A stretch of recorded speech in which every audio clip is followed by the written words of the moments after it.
Good afternoon, everybody. It's our pleasure to call this hearing to order. The hearing before the Senate Finance Subcommittee on International Trade, Customs, and Global Competitiveness. I want to especially thank my friend, our colleague, Senator Cornyn, and his team for the work that they've done with majority staff to help us prepare for and plan for this hearing. I thank everyone who's here in attendance. I know you have a lot going on, but we're delighted that you're able to work this in. We look forward to a number of things. Actually, we look forward to hearing the expertise that our witnesses have to offer, and we very much want to thank you for your service to our country, but also for joining us here today to testify. I want to thank our chairman, Ron Wyden. I want to thank Mike Crapo, our ranking member, and the Finance Committee staff for your policy expertise and for allowing us to board in this beautiful committee hearing room for the next couple of hours. Today's hearing provides us with an important opportunity to examine U.S. Customs and Border Protection policies and procedures for goods entering the United States. And this hearing also provides us with a forum to discuss the ways in which the policies laid out by Congress can work to improve port operations while enhancing our supply chains. Trade, as we all know, is an essential part of our economy. I'm told that last year in 2023, the United States, get this, the United States exported over $3 trillion in goods and services, $3 trillion last year around the globe, while importing nearly $4 trillion worth of goods in the same year. And thanks to this exchange of products and services that come through the more than 300 points of entry across the U.S. land, air, and sea, our daily lives are enhanced by access to goods from not just across the border in other states, but all around the world. Effective trade facilitation is a little bit like a puzzle. Strong port operations and resilient supply chains must fit together seamlessly to bring goods to the United States.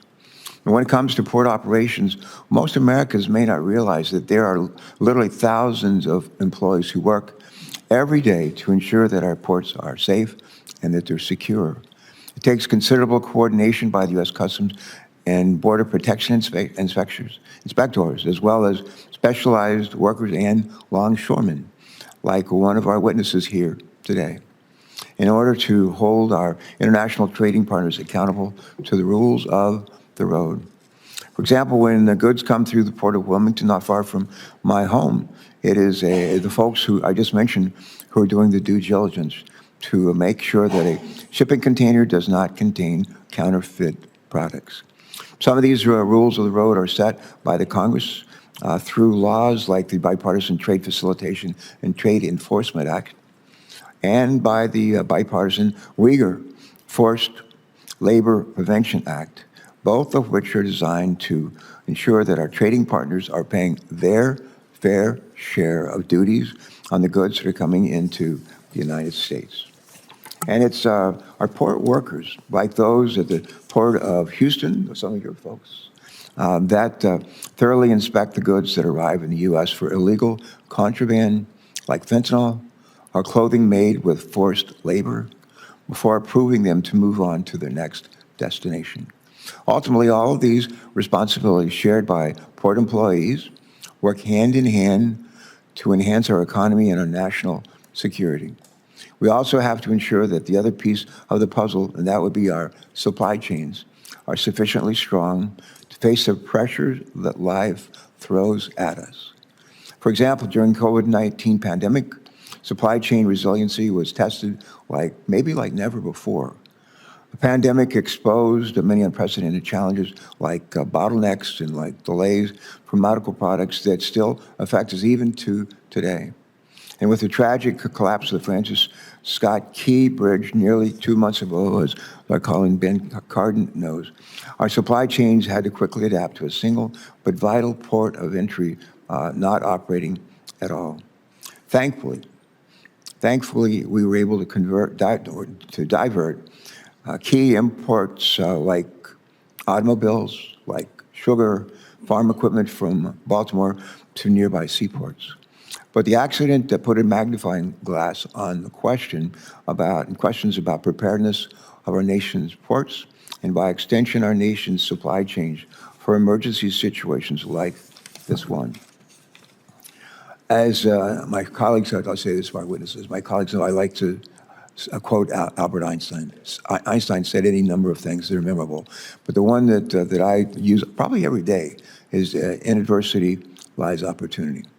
I think he really nailed it. In adversity lies opportunities. That was true when he said it first. It's true here today. Despite recent adversity today, we have an opportunity to learn from our witnesses' first-hand accounts of what's working and what's not working when it comes to implementing trade laws like the ones I've mentioned just a minute ago in port operations.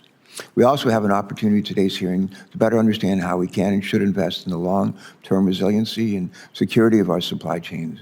In doing so, we can prevent future product shortages, shore up the ability to access life-saving products, and reduce the impact of unpredictable situations on American families. There's an old African proverb that goes something like this: if you want to go fast, go alone. If you want to go far, go together. And throughout this hearing, I urge our colleagues in this committee to join Senator Cornyn and me and our staffs in thinking about how we can go further and faster together. It's a shared responsibility of Congress, of port workers, the Office of U.S. Trade Representative, and global trade governing bodies to work together to protect the people that we serve while implementing the safety and security of global trade. So once more, I want to thank our colleagues, especially want to thank our ranking member and the members of our staffs who've been working and preparing for this hearing for not just days or weeks, but actually months, as it turns out. And we appreciate the witnesses appearing before us. And with that, I want to turn it over to our ranking member, Senator Cornyn, for any comments he would like to make. Thank you. You're up for another question? Sure. I thought you would be. In your testimony, I believe you mentioned the close relationship that many longshoremen have with Customs and Border Protection agents at ports across the country. My question for you, Mr. Paylor, could you just take a few minutes for us and discuss differences between the work that longshoremen perform and the work that Customs and Border Protection agents perform at ports, and how both groups work together to make sure that goods that move through these ports are thoroughly inspected? Thank you, Mr. Chairman. If I can, I would like to applaud Senator Cardin's understanding of the impact of the Francis Scott Key Bridge on the Port of Baltimore. I think he outlined it very well. But to answer your question, the relationship that we've had with Customs goes back even before my time, starting in 1973. My father performed the work of assisting Customs way before I was even on the waterfront. But that relationship developed into the friendship, and it was based on mutual respect, that the labor that was performed before containerization, which was much more burdensome back then than it is today, where it's more skilled it's required to handle the containers versus the old style of cargo or freight, which was box cased and loosed at the time. So I think that the relationship that grew was the understanding that the skill that we provided to perform the labor that was needed for them to have the ability to assist as much cargo as possible with the manning that they had available at the terminals where we were working at. And they were spread thin where they were working at container terminals. Most ports are multifaceted, and there are some finger piers that still remain today that were used pretty frequently back in the 70s and the 80s that once again all changed through containerization. But those relationships still exist today. It's one of respect. And the people who work side by side with the custom inspectors at the terminals are usually return employees that are there day to day. And in the casual labor industry, sometimes that's not the case at all facilities. But they develop those relationships and have an understanding, and it helps the process be expedited to get as much cargo done or inspected in an 8-hour period and sometimes longer by virtue of each other understanding the relationship and the responsibilities that both the inspectors have and our people who facilitate the handling of the cargo while they're inspecting. All right. Let me just follow up on it, and then I'm going to ask if any of our other witnesses want to comment on what what we are talking about here. But Mr. Paley, could you just discuss with us briefly how staff from other partner government agencies stationed at U.S. ports like Food and Drug Administration, like the Coast Guard, work with longshoremen at these ports? Yes. The USDA is a perfect example, which is a division of the CPP. And when you have food products, like in your own port, where you have bananas that are the staple or the anchor business of the Port of Wilmington, and we have a lot of stone fruit that comes from other locations in the South America and Central America, and all places from around the globe. So USDA plays a very intricate part on making sure that that cargo is being inspected for the quality of the fruit, making sure that there's no insects in there that would be harmful to our environment. So it's something that happens on a regular basis, a daily basis, and provides a lot of overtime.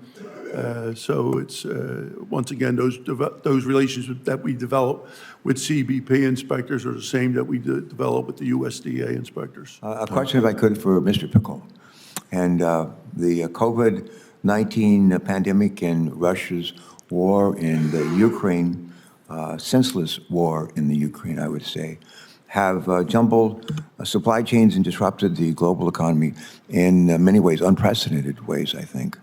And in your testimony, I think you mentioned that in order to build stronger and more resilient supply chains across all sectors, companies must work with the federal government to anticipate supply chain challenges and do their fair share to ensure that goods entering the United States are safe for consumers. My question, would you please take a few moments to share with us how different industries can work with the federal government, to share information and build more resilient supply chains in an effort to prevent the supply chain bottlenecks and shortages that Americans have become all too familiar with? Right. Thanks for that question. Sure. I think it's a very important one, and one that is not entirely new in the context of port operations and some of the agencies that we've talked about already here today. Certainly with CBP, many of the sort of best innovations from process standpoint that I've seen CBP adopt and some of the partner government agencies come as a direct result of having not only formal but informal consultations, engagement with private industry. Much of that is done through the Commercial Operations Advisory Committee that's established in statute, and Mr. Drake, my fellow panelist, serves on. I would say that it's important to also have conversations on an ad hoc basis as well, to really identify what are some of the pressing concerns that industry is seeing and challenges that CBP is seeing, and how those issues can be resolved, but also to look forward and say, what's the next wave of emerging challenges that we're going to be facing, particularly because many federal agencies sort of operate in a silo, right? They're performing their responsibilities at a port of entry or within a process. So in many instances, industry can help to sort of see across the supply chain that may be regulated by multiple different agencies, and help find where there may be innovations that they can borrow from other agencies as well. So I would say the simple answer to your question is to talk to each other, is to really stay in constant communication. One example I would give is the Air Cargo Advanced Screening Program, where CBP identified challenges in the air cargo environment in terms of getting data in enough time to be able to screen packages that were coming to the U.S. on aircraft. And for lack of a better phrase, industry and CBP officials kind of locked themselves in a room and said, we have to figure this out. And they did. And they figured out a construct that is, the operative requirement now for security filings related to air cargo. So I think that constant communication and collaboration is the most important component. All right, thank you for that. Anybody else want to comment on the question? Anybody? Gentlemen, Mr. Taylor, Mr. Drake, anything? No? Okay. Another question, Mr. Drake, for you, involving examining data collected and shared at U.S. ports. And having access to accurate and reliable data is a critical component for sound decision-making, as you know, and anticipating new challenges. In your testimony, Mr. Drake, you discuss how the data that Customs and Border Protection collect can be used to inform, can be used to potentially improve port operations, specifically at land ports. Here's my question.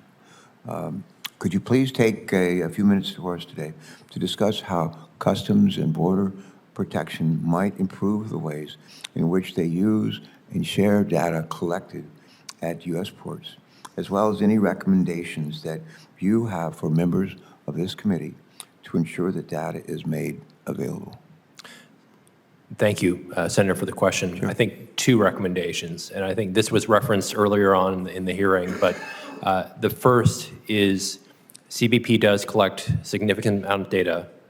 Oftentimes that data is good and helpful, but they need to do a better job of sharing that data with the 47 other federal agencies that have a role in helping safeguard what's coming into our country. Those PGAs oftentimes will not get that data, and sometimes when they do get that data, they're operating on it in different ways or with a different set of priorities than CBP. We think it's absolutely critical that Congress intervene, and this is something the administration can do, but we think that it would benefit from congressional support, which is to set priorities on making sure that NHTSA, USDA, EPA, other agencies that have a role in making sure that we're not getting counterfeits, we're not getting invasive species or other bad stuff coming in, that they're doing their job as well. I think the second recommendation we would have, and this is that CBP, we believe, could do a better job of sharing the data it's collecting with the private industry. The private industry is always going to be the front line of every sort of trade problem that we see. And they want to make sure that they're making the best decisions possible. A really good area for that is if CBP provided more specific information to the business community to help them the business community understand if they're doing business with the right folks or if they should be shifting to a different supplier, a different carrier, et cetera. All right. Let me follow up that Yes, question sir. with another word. Would you also, for us, just please discuss the role of the private sector in ensuring that Customs and Border Protection has accurate data about the goods that are moving through our ports and how these relationships might be further strengthened? Yeah, so CBP success is always going to be based on the data it's collecting, and oftentimes that data is the first part of the shipment that happens, right? If the good is at the port and CBP doesn't have any data on that good, they're going to have a very difficult time evaluating what that product is and if it needs to be intervened or not. We would say that it's absolutely critical that the data that the private sector is providing, excuse me, let me take a step back. We would say that CBP isn't in all cases collecting the data on all parties it needs to be collecting today. So the huge explosion of e-commerce in this nation, right? You have a variety of new players who are in the trade space who weren't there 15, 20 years ago. For example? For example, warehouses, fulfillment centers, e-commerce platforms. Those players aren't the traditional express carriers who have been operating under CBP authority for decades. They are not necessarily in all cases providing data to CBP. And we would argue that in a lot of cases they should be. It's going to help CBP's enforcement mission, but it also is going to level the playing field. Okay, thank you. Are you up for another question? Oh, good. As we all know, and our friend Ben Cardin was just here, and I'm sure he covered this, but I'm going to revisit it, and if I'm covering some ground that's already been covered, I apologize. But as we all know, on March 26th, tragedy struck as the Francis Scott Key Bridge in Baltimore collapsed after being hit by a malfunctioning cargo ship. 6 individuals tragically lost their lives. As a result, the Port of Baltimore had to initially stop all cargo ships from moving in and out of the port in order to clear the debris and carefully remove parts of the collapsed bridge. Port of Baltimore is an economic powerhouse. We think our port in Delaware is a powerhouse, but a real powerhouse, and we're good. But Port of Baltimore is even more so. But Port of Baltimore employs thousands of people from the region, including some from Delaware and Pennsylvania, as well as Maryland. And its initial closure and now gradual reopening have had ripple effects across sectors. My question for you, Mr. Paler, is could you please discuss with us how the initial closure and gradual reopening of the Port of Baltimore has impacted members of the International Longshoremen's Association, them and their families? Yes, thank you, Mr. Chairman. It's a very important question, and I think it's one that can't be answered at this point completely. And that's because the assessment is still growing and trying to be understood. But the accident that caused the shutting down of the terminal had a direct effect on 1,800 members of International Longshoremen's Association. There's a few different locals in Baltimore. The majority of those people have been out of work completely. And even with the support of unemployment that mitigates some of their losses, when you have people that are working pretty regularly, as you point out, that the level of containers and ro-ro product that goes through the port generates not just a lot of man hours for our members, but also for people who are not union members or maybe members of other unions, truck drivers. And that filters down to the mom and pop stores that are right outside the port complexes, to the local banks that are being impacted. But when you have 1,800 people that are now out of work and not collecting their income, the wages are only a part of the impact when you lose 2 months of your income. It's how do you pay your mortgage, how do you pay your car payment, and how do you make things feasible when you're looking at the debt that you're accumulating. The other thing that has to be taken in consideration in our industry, that making eligibility for your medical benefits is based on a yearly situation. It's all hours accumulated for a year of service for next year's coverage. So we don't even know what the impact of that's going to be at this point, but it's serious when your members lose health benefits. Hopefully there's a system in place that could help mitigate that also, but once again, still it's hasn't been identified. I think the important piece that was said just a minute ago, which is a little deeper thinking, which is now that they've lost significant cargo, container cargo and ro-ro, the good news is for the supply chain, they've moved to adjacent ports, which could have been the Port of Wilmington, Delaware, the Port of Norfolk, Virginia, and as far south as Savannah and as far north as New York. Okay, what will be the mystery that nobody has an answer for is how much of that cargo will return. If they can only process a certain amount of vessel and cargoes based on it being open but restricted, that could cause problems that are more long-term if carriers or shippers decide that they would have to go to a different port. Then you have the situation where one port's pain is another port's gain, where port authorities are always highly competitive against one another. So the opportunity to take advantage of one's pain to provide cheaper rates possibly to the shippers or to the carriers in order to attract cargo that has not been able to be serviced in the Port of Baltimore is another unknown that I don't think we have a full understanding of what the impact could be. And once again, the fact that it is an accident upsets the supply chain to the highest level when it gets back to the whole purpose behind custom inspections. Now that people see what could be done by an accident, what would happen in any competing port or the same port if it was done intentionally by some type of terroristic action. Okay. I think you've in part answered the question, next question I'm going to ask, but I'm going to ask it anyway, and you just think about it, and any response you have, you go ahead and let us have that, and we'll pick on somebody else for a minute. But could you also please discuss with us how port workers had to shift their operations and how shipping companies adapted to this emergency situation in Baltimore? Yes. Well, let me speak for labor and labor, okay?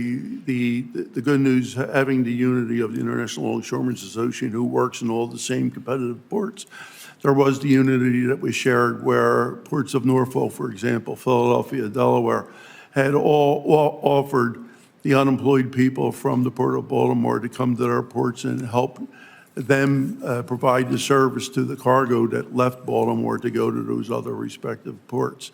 So it was good. Unfortunately, the logistics of travel made it impossible in some cases. The other one is that there are contracts in place in other locations where the contract and the benefits especially are proprietary to the employees that work in those respective ports. So by traveling, even if it was practical, the credit that would be needed for your cumulative hours for benefits was something that we found impossible. And then there was some employers who were really willing to work out and help the industry and help the U.S. economy. And there was others who wanted to take advantage of the fact that that cargo had to go somewhere. So you had both the good and the bad that comes along with an issue like that. I like to believe that the unity that we shared was a full example of solidarity. And I do believe that the majority of employers who could have offered help did it with all good intentions and not what I said, taking advantage of the opportunity to become the new competitor for the Port of Baltimore. All right. Thank you. It's going to be a question for all three of you. We'll start with Mr. Drake, and then over to Mr. Pickle, and then back to Mr. Paler. Mr. Drake, the question is, concerns preparedness for future emergencies at U.S. ports. We'd like to think there'll never be an emergency or something as dire, even worse than what's been experienced in Baltimore. But we all know that, that's not probably realistic. Yeah. And so my question is, as I mentioned in my opening statement, the collapse of the Francis Scott Key Bridge raised questions about the preparedness of our nation's ports and by extension our nation's supply chains for future emergency situations. My question, Mr. Drake, for you first, how can the federal government better ensure that all U.S. ports are better prepared to address future emergency situations similar to that which we have witnessed in Baltimore? Thank you for the question. So it's helpful that everyone, you, the Congress, the business community, are thinking about these issues much more regularly than they were before. That's certainly helpful. I would argue that if we were to experience a repeat of the West Coast port crisis that we had in 2020, we would likely be in the exact same situation we were back then. Not a whole lot has changed at the level to prevent the pileup that for lack of a better term, that we saw back in 2020 from repeating itself. That being said, it's critical that the conversations between the private sector, those who are working the ports, everyone from the workers to the carriers, to the shippers, to the local governments are staying in close contact. The federal government is helping to inform those discussions as well. There is a new program at the Department of Transportation called the FLOW effort. This is a public-private partnership where the private industry will share data with the DOT, and DOT will aggregate that data and share it back with the private sector. Where this was exceptionally helpful is in the immediate aftermath of the collapse of the Francis Scott Key Bridge. DOT was able to provide in real time and help the private community understand where they should go next to begin the diversification away from the Port of Baltimore and identify other ports that could handle that traffic. We need more efforts like that to prepare us for the next emergency. All right, thank you. Same question, if I could. So I think, Please. I'm sorry, sir. Go ahead. I think we have to acknowledge sort of a core kind of limiting factor that exists in how the federal government responds to port vulnerabilities and supply chain conditions in general, right? Ports are not owned by the federal government. Supply chains are not owned by the federal government, but obviously they can have influence on how those resources are used, right?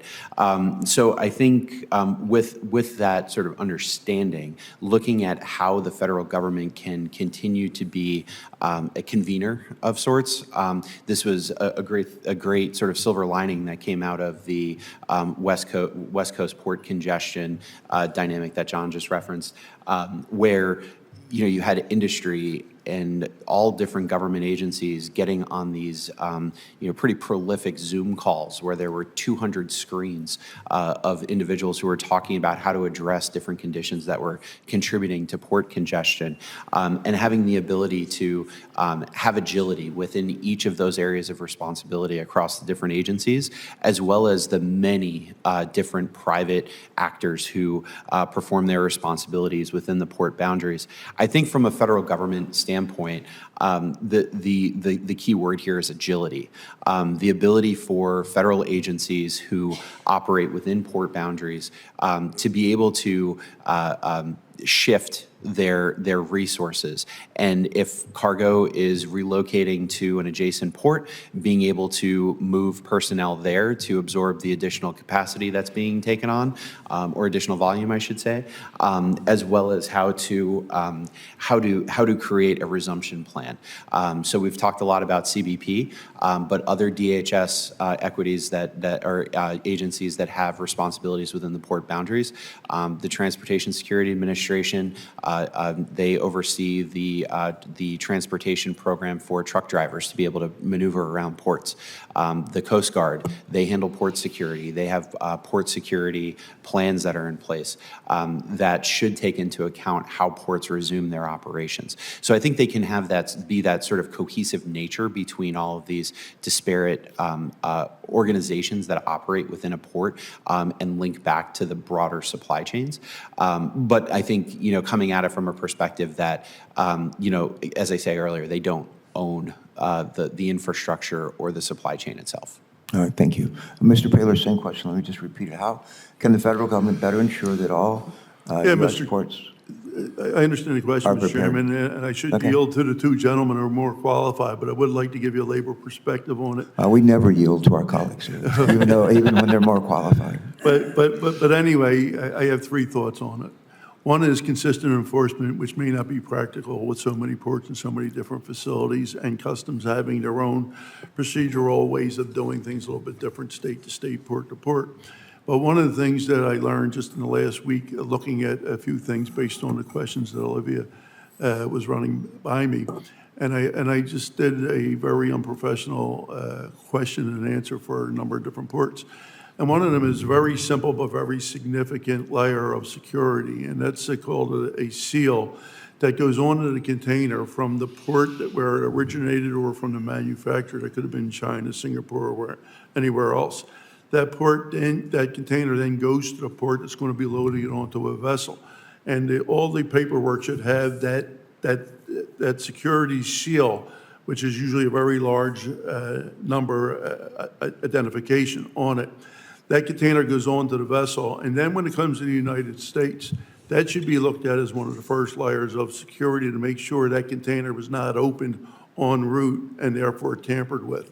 And that's where I see one of the inconsistencies of something that looks small, but that's significant. That should be done when there's a change of custody of the container, when it's being shipped to a port in the United States, and then again when it's being shipped out of the terminal and put it onto our public roads. The other thing that I think that's necessary, and I think Mr. Drake alluded to that, that the private operators are sometimes your first line of defense, and I agree with that. But really the first line of defense is the people who board that vessel every day and are familiar with the things that we're talking about right now and concerned. Those are the same people that from our industry, when there was a global disruption on the supply chain, President Daggett instructed our people that this is what we do under all circumstances. We've done it during wars, and now we're dealing with the war of the pandemic. We show up and we go to work. So what I think should be done is that there should be orientation for all port facilities, for all workers, to make sure they clearly understand the importance of what's being done with the people who work side by side with CBP, but with CBP themselves. So it's not looked at as a secondary or ancillary work, but it's a primary function for Homeland Security purposes and for the safety of the people that work at the port. And I think that the way of funding something like that that's so different is my understanding that the harbor maintenance tax has accumulated and it has a fund sitting there with not a lot of draw on it, and I think that would be a way of funding that. The third thing that I would suggest is that when you're looking at the applications that are being made, whether it's TIFA or PIDP or the Tiger grants that are used for port modifications, that I think when those applications are being made to modify an existing port or for the purpose of funding the development of a new port, it should be required and a prerequisite that a inspection facility is part of and developed into that facility before receiving any public monies, because it's something that has to be controlled at our ports and not taken out onto our public streets. Okay, thank you. Customs Trade Partnership against terrorism compliance. This would be a question, I think, probably for you, Mr. Pickle, and maybe for Mr. Drake.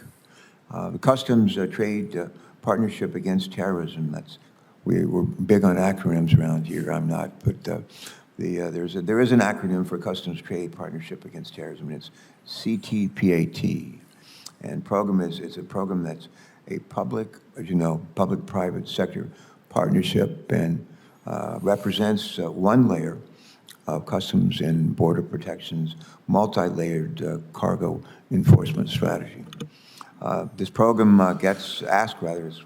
program asks trading partners to implement stricter security procedures throughout their supply chains, and in return, their goods or cargo are screened more quickly.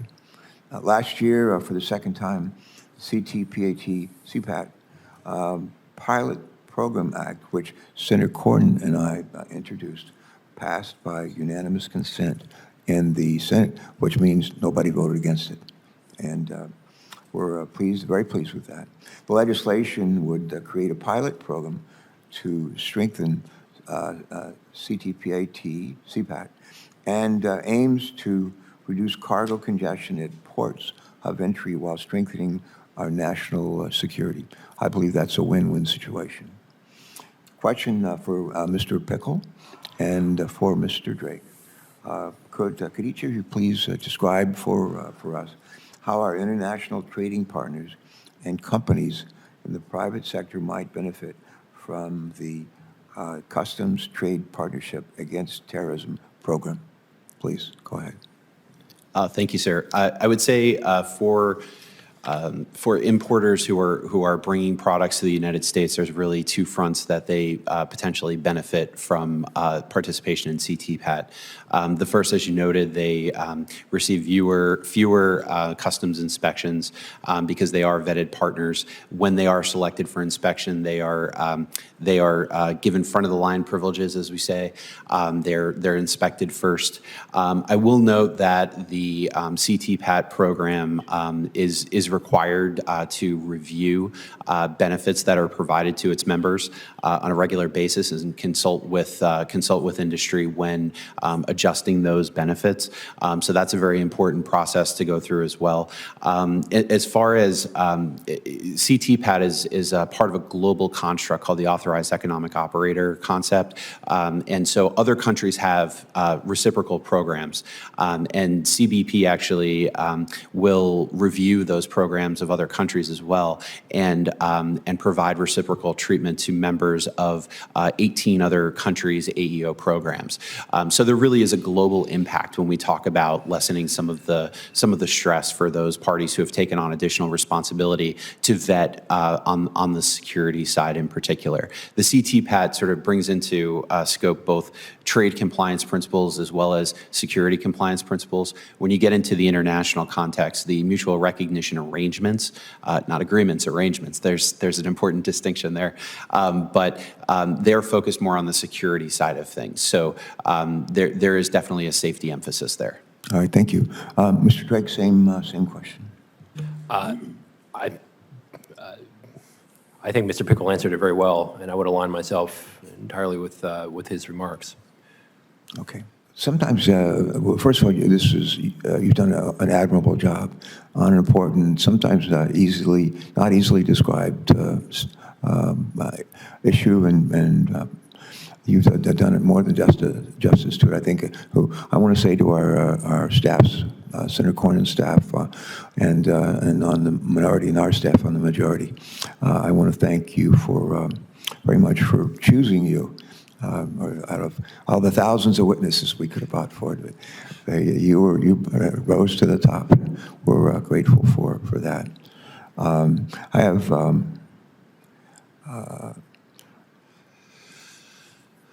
question I'd like to ask when we have a panel with diverse points of view and complementary but different kinds of backgrounds. And one of the questions I like to ask, I'm always looking for consensus. I know when people watch the news, they follow the news, they think all we do is fight down here, that we hate each other. And we do not only fight, we actually work together. And for the most part, we have pretty decent relationships. But I've said a million times in this room, bipartisan solutions are lasting solutions. I'm always looking for how do we find consensus on difficult issues. So let me just ask for each of you. We'll start, Mr. Drake, with you, and Mr. Paler, and then Mr. Pickle. My question would be, where is there consensus amongst the three of you? Where do you think there is consensus in what you said and heard that you would leave and say, of all that we've heard you've given to us, right? These are areas where there's a real consensus, and it's important that you not ignore that consensus, but actually grab it, seize the day.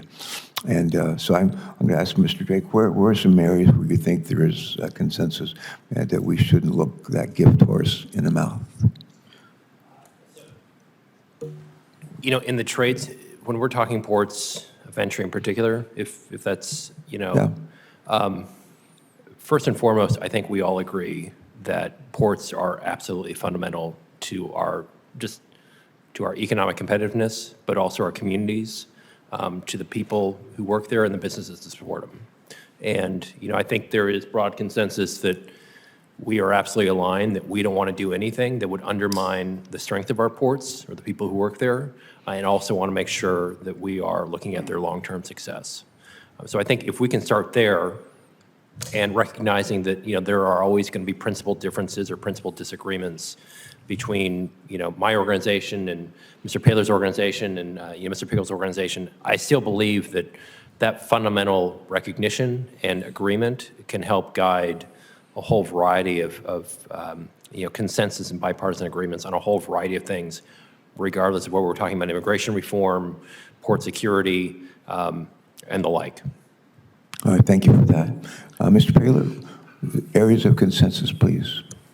Yes, Mr. Chairman, I agree that I think the consensus is that everybody has the same goal of protecting the interests of the United States and the people that we all represent. As a survivor of September 11th, I shared this just the other day, that if somebody asked me on September 10th, did I ever think that what happened on September 11th would have happened, I would have said on September 10th, no way that would ever happen, and it did. And I feel the same way about the ports now, having that experience, that the ports are secure for the most part. I think inconsistency creates some problems. Sometimes bureaucracy interferes with consistency. But I think that from the longshoreman who's actually on a pier, working with a customs inspector who's trained to perform the policies that you create up here, with the different governmental agencies and independent agencies, I think the goal is the same. So how do you streamline what we've learned through mistakes, and how do we get the people to be consistent with the bottom line, what is the right procedures? And they will change from time to time.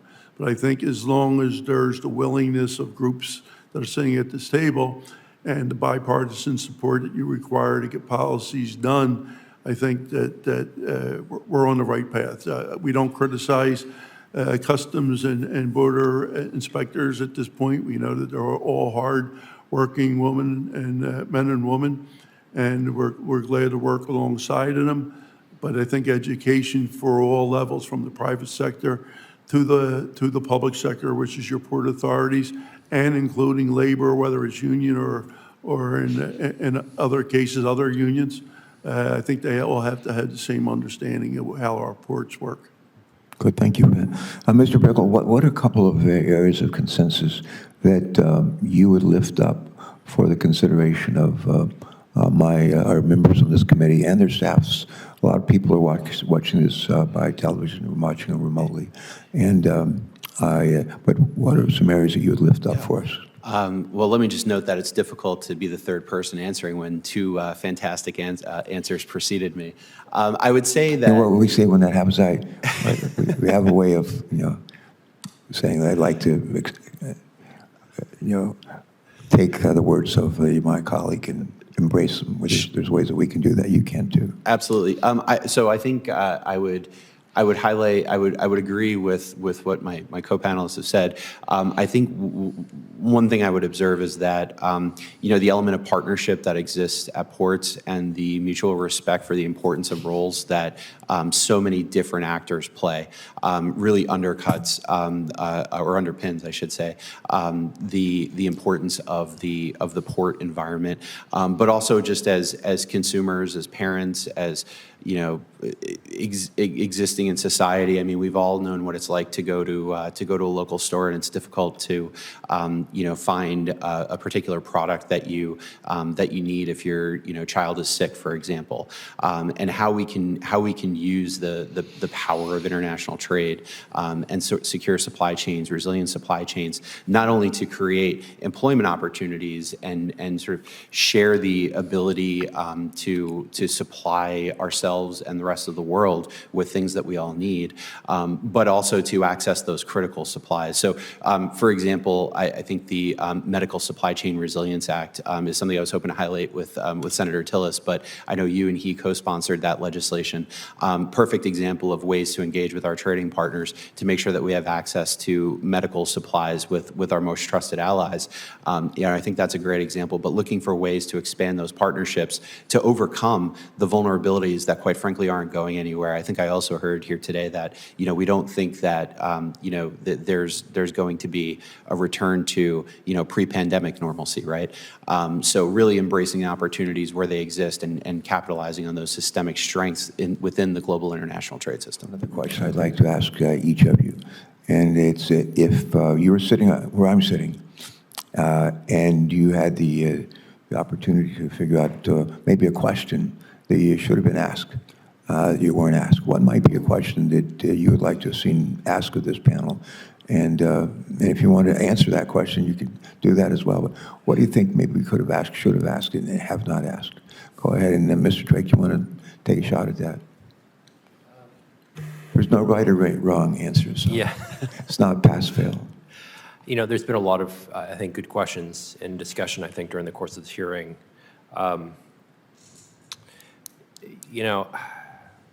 This is a really challenging environment right now, right? When you look at the supply chain issues before us, and I think from my vantage point, the most important thing is just to know that you all are continuing to show up and ask questions. So I don't know if I necessarily have a specific question that I'd say that this committee should be asking of us. I think instead what I would encourage, or what I would urge, is that the committee continue doing these types of discussions, these types of hearings, to hear, about these issues.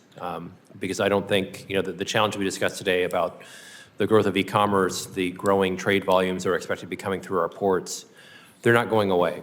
And sitting and doing nothing, is just simply not a solution. And I think, at some point, Congress is going to have to come forth and take a hard look at these authorities and these laws and see if there's a willingness and an interest to update them for our today's trade environment. Thank you, sir. Mr. Paler, please, same question. Maybe another question you think maybe could be asked, should be asked, but it hasn't been. I don't know if I can frame it that way, because I think having this experience has been great, and the questions that have been asked are right on to some of the concerns I had coming in here. I think that what I would offer is that I was in Sydney, Canada, and a member of Parliament asked me why did I come from the United States to promote port development, where they were going to put a container facility in Sydney, Canada. And I explained to them, I said, that you have the public sector that provides the true asset, which is the land on your harbors. Then you have the private investment, okay, or investor that gets involved and puts the money up for the capital improvement themselves. Why would you not want to include labor, who I was representing at the time, into that discussion in order to make sure that people who are going to be working and protecting your investment, protecting your asset from being involved? So I would just say that labor does not belong up there unless it's elected through our Constitution. But I do believe that having labor involved from the longshore industry would be a total asset on a regular, ongoing basis when enforcing consistency place to place. All right, thank you. Anyone else? Please. I would just add, I think something that we've talked about in our own ways throughout this exchange today is, how can we use existing resources, existing authorities, existing sort of latent specialization to address the challenges that we see today, as well as to be able to see what challenges may be, 5, 10, 15 steps down the road. I think that this is a difficult area to do that because jurisdiction, both within Congress as well as across federal agencies, are a bit dispersed when we talk about supply chains. Certainly not when we talk about customs authorities and other areas. But I think really honing in on what the specific elements of that kind of combine to really promote supply chain resilience would benefit from being mapped out with other agencies and not limited to customs and treasury and so forth. Before we close, I spent a lot of years of my life in the Navy. I was a naval flight officer, last Vietnam veteran here, serving in the U.S. Senate, and a lot of time in airplanes. We have a big base, big Air Force base in Dover that most Americans heard of. In some cases, very tragic because we have it's the last, if you will, resting place, if you will, for our fallen heroes that are brought to Dover before they're reunited with their families. But we also have huge C-5 aircraft and C-17s. And we are, I described it the other day at an event at the Dover Air Force Base. Dover Air Force Base is the air bridge, a big part of the air bridge between our country and the Ukraine, and playing an extraordinarily valuable role in that capacity. I came out of the Navy and I ended up moving to Delaware and got myself an MBA and went to work in what was the Division of Economic Development. And for only about 6 months, and the Democrats didn't have anybody run for state treasurer. Nobody wanted to run. We had the worst credit rating in the country. We're tied for dead last with Puerto Rico. And they were embarrassed to be in our company. But nobody wanted to run, and I said, I'll raise my hand. I'd been in Delaware for not even a year or more. And so they let me run. But I have never forgot what I learned in the 6 months that I worked in the Delaware Division of Economic Development. And one of the things that have taken with me all these years is government doesn't create jobs. Sometimes we as politicians act, we feel like we could create jobs. I was told recently that when I was governor for 8 years, more jobs were created in those 8 years than the 8-year period in the history of the state of Delaware. And I always say I didn't create one of them. What I sought to do as the governor of our state was to help create a nurturing environment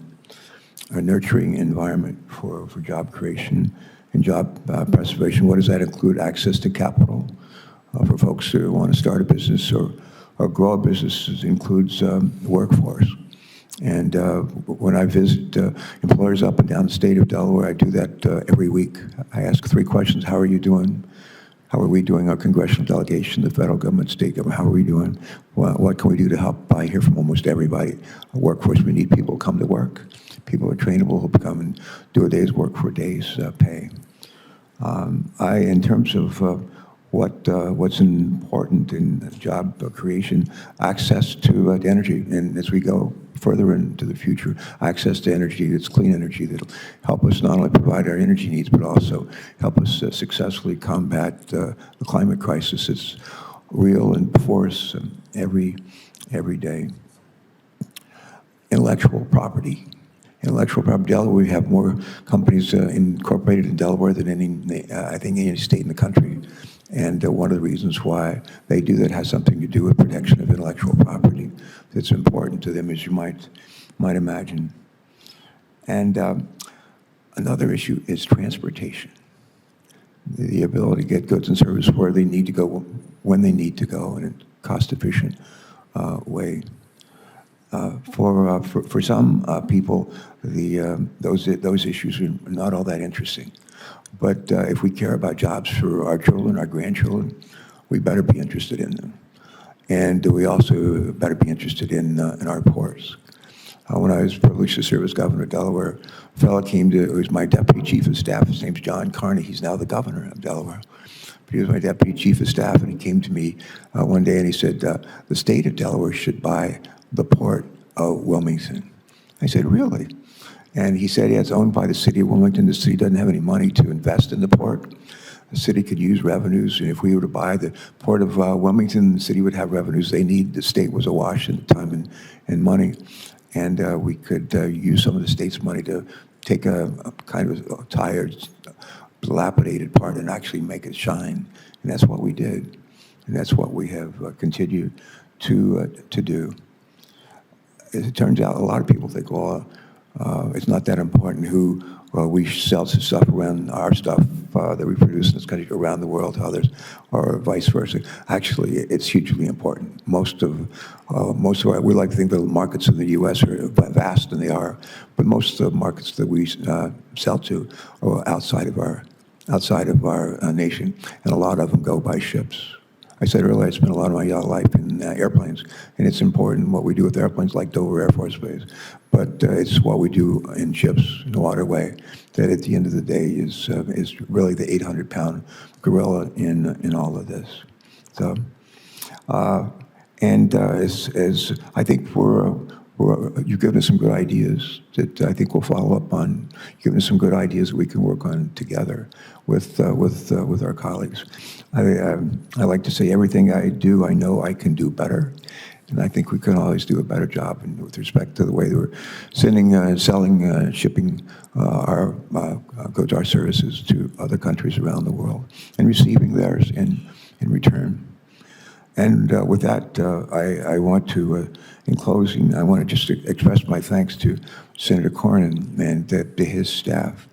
And I want to express my thanks to the majority staff for working together in an almost seamless way and trying to bring us all together for what I think has been an informative hearing on the entry of merchandise into our U.S. ports. We thank you as well for joining us today and for discussing the importance of trade enforcement and trade facilitation at the U.S. ports across our country. For senators who wish to submit questions for the records, we call those QFRs, questions for the record. those questions are due from our members in 7 days, a week from today. And we're going to ask our witnesses to respond to those in 24 hours. Just kidding. We're going to ask you to respond in 45 days. That's a long time. 45 days to respond to the questions for the record that you might receive from all of us. And one of my favorite parts of hearings, I chair the Committee on Environment and Public Works. We help write the bipartisan infrastructure bill. We're about to report out a major water resources development act bill election tomorrow. We'll record all kinds of issues, recycling, you name it. We get into all kinds of stuff. And occasionally at the end of those hearings, I will want to make a unanimous consent request. And you ask unanimous consent that you want to get something done or into the record. And if there's none of my colleagues are still in the room, if they've left and gone to other hearings and they're on the floor voting or stuff, I love asking unanimous consent to do stuff when nobody's in the room because there's nobody there to object. So if there's no objection, we're going to adjourn. And as you leave, go with our thanks and hope you'll give us a chance to follow up with you and explore some of what's been discussed today. Thank you very much. And with that, this hearing is adjourned. Thank you.